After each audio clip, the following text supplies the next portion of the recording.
असं होतं की सरळ तुम्ही मला तुमच्या घरातच नेऊन बसवताय हो. तुमच्या आईचा भाऊ होतो मी, त्यामुळे केवढी मोठी गोष्ट आहे ही. याच्यात सक्रिय राहणं आणि सातत्य ठेवणं हे सगळ्यात महत्वाचं आहे. आणि ती गोष्ट तुम्ही जे काम करता त्यात दिसली पाहिजे एवढं मात्र निश्चित. इथून कॅमेरा, वरून कॅमेरा, खालून काही न करता स्ट्रेट हे असं आहे. आणि त्यामुळे ते जास्ती पॉवरफुल वाटतं. लक्ष्मीकांत बेर्डे म्हणजे त्याने तो काय जे काय केलंय ते काय आवडत आहे. म्हणजे मला असं वाटतं त्याच्या आयुष्यातली सगळ्यात चांगली भूमिका ती आहे. कधी कधी जमून जातं असं, म्हणून त्याचं रिमेक करणं जरा थोडं कठीण आहे. म्हणजे नमस्कार, मी प्रेरणा, तुम्ही बघताय साम सकाळ. आता माझ्यासोबत जे कलाकार आहेत ना, म्हणजे नाटक, मालिका, चित्रपट या सगळ्या क्षेत्रात ते गाजवलेलं आहेच, पण सध्या त्यांनी जे मोलाचं कार्य केलंय या क्षेत्रातला जो अनुभव आहे या सगळ्याबद्दल विविध पुरस्कारांनी त्यांचा सन्मान करण्यात येतो. आणि त्यापैकीच एक म्हणजे महाराष्ट्र भूषण हा पुरस्कार. आणि सध्या ते पुरस्कार कार्यक्रम गाजवतात असं आपण म्हणूयात. महाराष्ट्र भूषण अशोक मामा आहेत आपल्यासोबत. मामा, खूप खूप स्वागत आहे. नमस्कार. नमस्कार. मामाच म्हणते कारण ते फार जवळचं वाटतं, आपुलकीचं वाटतं आणि हक्काने तुम्हाला मामा म्हणतात. पण सगळ्यात आधी त्याबद्दल मला विचारायचं, जेव्हा मामा म्हणतात ना ते एक नातं तयार होतं ना? नातं निश्चितच ना. म्हणजे असं होतं की सरळ तुम्ही मला तुमच्या घरातच नेऊन बसवताय हो. तुमच्या आईचा भाऊ होतो मी, त्यामुळे केवढी मोठी गोष्ट आहे ही. अगदीच अगदीच. आणखीन एक महत्वाची गोष्ट म्हणजे या क्षेत्रात सातत्याने काम करत असताना ती प्रेरणा मिळणं आणि सकारात्मक राहणं. कोणती गोष्ट आहे जी तुम्हाला सातत्याने सकारात्मकता देते काम करत असताना? काय सगळ्यात तुम्ही म्हटलं तेच खरं की याच्यात सक्रिय राहणं आणि सातत्य ठेवणं हे सगळ्यात महत्वाचं आहे. आणि ती गोष्ट तुम्ही जे काम करता त्यात दिसली पाहिजे एवढं मात्र निश्चित, नाही का? तुम्ही तुमचं डेडिकेशन किती आहे तुमची करताय त्याच्याबद्दल, हे सगळ्यात महत्वाचं आहे. कुठलीही गोष्ट असेल की अभिनयात जास्तीत जास्त की अशी नुसती केली करून सोडून दिल्याची नाहीये. अगदी बरं, ते करायला पाहिजे तेवढी ती त्याप्रमाणेच झाली पाहिजे जे आहे त्याप्रमाणे. बरं, त्याच्यात एक सगळ्यात महत्वाची असं की मिळवणं सोपं असतं पण टिकवणं अतिशय कठीण असतं. कन्सिस्टन्सी असणं तुमच्या एकत्र कामामध्ये हे यात फार महत्वाचं ठरतं. आज मी हा रोल चांगला केला, ठीक आहे, त्याला चालतंय, पुढचा रोल जरा जाऊ दे, असं नाही होत कधी.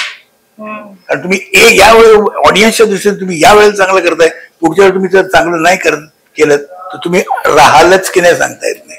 आणि हा प्रश्न म्हणूनच होता की आयुष्यात कोणत्याही क्षेत्रात असेल म्हणजे मामांकडनं ते उत्तर मिळते ते बरेच जणांसाठी प्रेरणादायी असेल, मोटिवेशनल असेल. तर त्यासाठी निश्चित खूप खूप धन्यवाद त्या उत्तरासाठी. हा, निश्चित आहेच. कारण काय माहितीये, सिरियसली कोणी घेत नाही.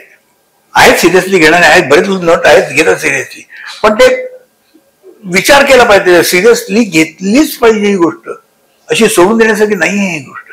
हे किती जणांच्या लक्षात येत नाही. नक्कीच.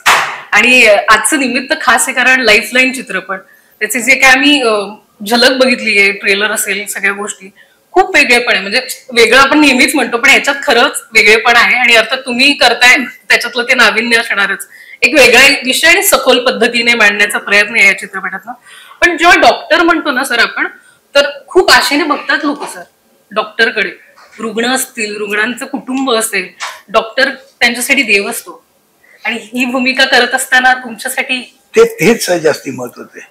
काय डॉक्टर म्हणजे जेव्हा तुम्ही जाता जे त्याच्याकडे, हे काही कालाने तो आपल्याला उपयोगी पडेल, आपल्याला त्यांचा फायदा होईल यासाठी तुम्ही जाताय, तेव्हा तुम्ही ते महत्व ठेवलंच पाहिजे एवढं लक्षात. त्यांनी जर बरं केलं तरच तो चांगला असं नाहीये.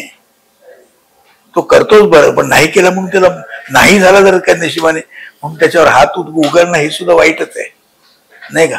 तर डॉक्टर ही कॅरेक्टर मुळातच सिरियस आहे, कारण ते आपल्या प्रोफेशनकडे सिरियसली बघतात. पण असं फुलफ्लेस असं डॉक्टर वगैरे आम्ही तुम्हाला बघितलं नव्हतं. म्हणजे पोलीस अधिकारी असेल, वेगवेगळ्या भूमिका असतील, आणि याच्यामध्ये ही नजरेत करेक्ट, यू आर राईट. नजरेत होतो, फक्त नजरेतच. कारण तो जास्ती कधी हे नाही बोलत नाही, फक्त नजरेने करून टाकतो. पहिल्यांदा तो सॉफ्ट असतो, त्याचे पण मूडच आहेत कारण डॉक्टर्सचे. आणि एकच वेगवेगळे प्रकार असतात डॉक्टरचे. एक त्याच्या पहिल्यांदा सुरुवातीला त्याच्या नजरेत शांत येतो, तो त्याला समजावून सांगतोय. पण तो जेव्हा समोरचा किरवंत, जो म्हणजे कसलंही ज्ञान नसलेला, विज्ञानाचं कसलंही ज्ञान नसलेला, त्याच्या आयुष्यावर सरळ शिंतोड उडवतो तेव्हा म्हटल्यावर ओळखतो आणि मग तो त्याला सुनावतो. आणि त्यावेळची त्याची परिस्थिती, त्या डोळ्यातून सगळं हे राग बघतो. त्या थंडपणाने फक्त डोळे बोलतात त्याचे.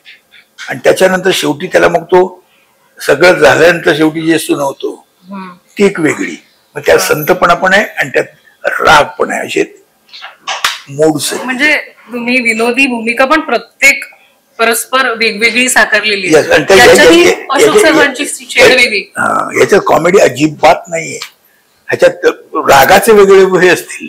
बरोबर. पण अशोक मामा सोबत आहेत तर अर्थात जे बघत असतील इंटरव्ह्यू तर ते अशी ही बनवा याच्याबद्दल विचारलं नाही तर कदाचित माझ्यावर नाराज होतील. तर अनेक जण विचारते अशी ही बनवीचा रिमेक व्हायला पाहिजे आणि असं. तुम्हाला काय वाटतं? आणि जर रिमेक झालं तर त्याच्यात कोणत्या कलाकारांनी त्या भूमिका साकारायला पाहिजे? नाही, खरं म्हणजे प्रॉब्लेम होता तो काय, बनवामध्ये 35 वर्षात लोक बघतायत सर, अजूनही विकेंडला अजूनही बघतायत सगळे. म्हणजे एक युनिक म्हणजे एक वेगळंच काही इतिहास घडवलेला आहे. ते सतत सगळं बघितलं आहे.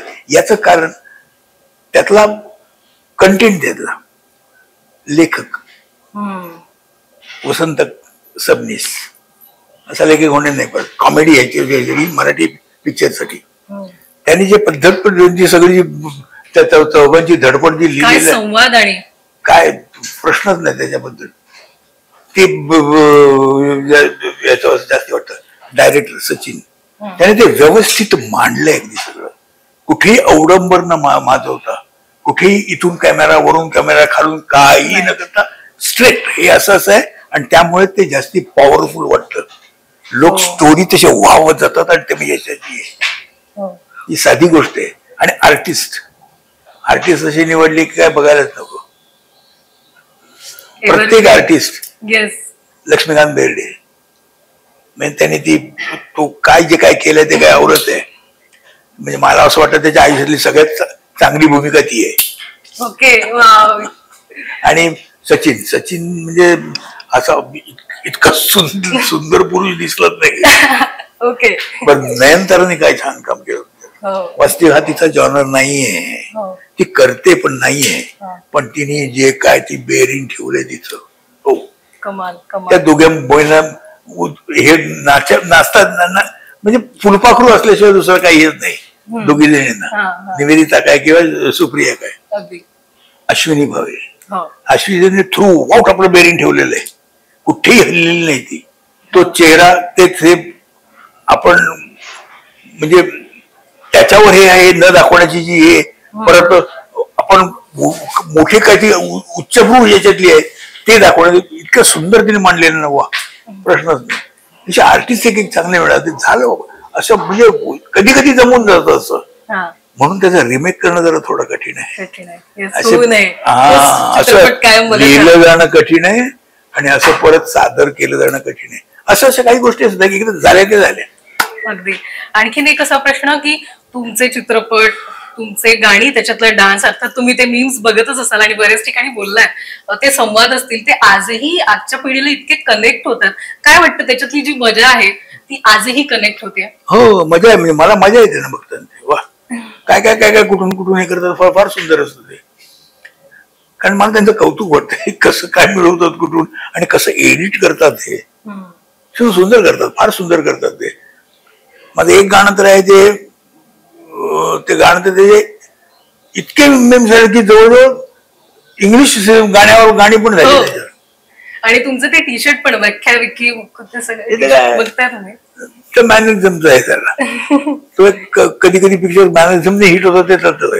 हा, शेवटचं असं छोटंसं विचारायचं की काही तुमचे डायलॉग्स म्हणजे इतके लोक की आजही तरुण त्या डायलॉग्सवर मीम्स बनवतात, म्हणजे ती इतकी आजच्या पिढीला कनेक्ट होणार आहे. तर त्याच्यातला आम्ही जसा धूमधडाका मधला हा डायलॉग तुम्हाला सांगितलं, तर त्या डायलॉगची आणि त्या सीनची काही गंमत किंवा जर तुम्ही तो जर शेअर केला तो सीन. आता माहिती आहे ना, सगळ्या दुनियाला माहिती आहे आता.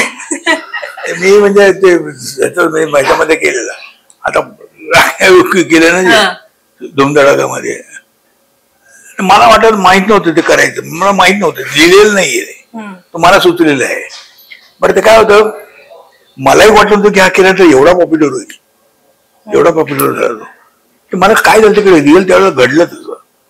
मी ते गाडीतून उतरतो मी आणि येतो घराच्या मालकाकडे आणि त्याला माळी बुवा असं म्हणतो. माळी बुवा धनंजय वाकडे इकडेच राहतात काय, धनंजय वाकडे, एवढंच वाक्य होतं फक्त. तर मी आलो आणि माळी बुवा म्हणतात काय राहतो तंबाखू पाईप धूर असतो तो तंबाखूचा, तो जरा हार्ड असतो. तर ते मी इनहेल केल्यावर मला मोठा ठसका बसला. तर वाक्य माळी बुवा झालं कट कट कट बंद. आता म्हटलं हे बरं आहे, म्हटलं हाच मॅनेजर म्हणून वापरूया.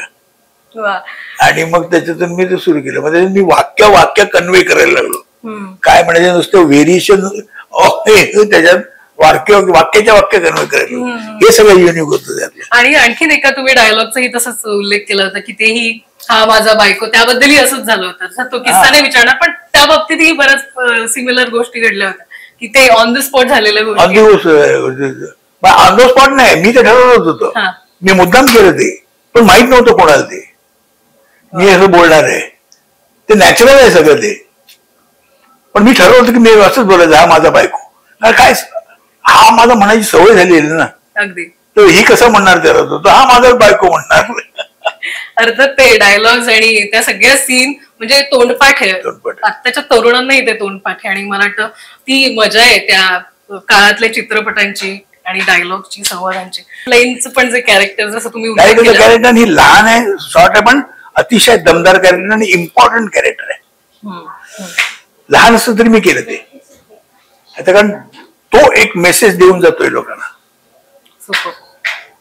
खूप मजा आली मामा तुमच्याशी बोलून आणि खूप खूप शुभेच्छा पुन्हा एकदा लाईफलाईन चित्रपटासाठी. आणि आगामी काळातही आम्ही वाट बघतोय तुम्ही छान छान असं काही काही घेऊन येत राहा. येस येस, निश्चित खूप खूप धन्यवाद. धन्यवाद, थँक्यू व्हेरी मच. महाराष्ट्रातील सर्व बातम्यांचे विश्वासार्ह व्यासपीठ, सकाळच्या सर्व सोशल मीडिया प्लॅटफॉर्मला लाईक, फॉलो आणि सबस्क्राईब करा. तसंच सर्व नोटिफिकेशनसाठी बेल आयकॉन प्रेस करायला विसरू नका.